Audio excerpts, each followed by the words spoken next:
Ah, bakit at that time, ano bang illegal na ginagawa ng mga tao niya nagpa-picture sa kanya? Kung pugo ang pag-uusapan, legal man ang pugo. Di ba? Dumaan man yan sa PAGCOR.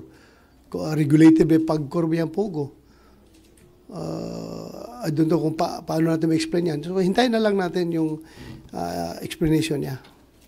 So, pero hindi na pag-usapan na among the chiefs kahapon or kagabi yung picture na yun, mga pictures na yun? Yan, kung dapat ko i-share sa inyo. Private na conversation na namin yun eh. Tayo lang ha, huwag kang maingay ha. Huwag kang maingay. Oo, kunti lang naman tayo dito, di ba?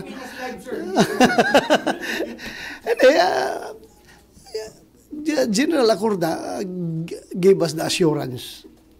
Members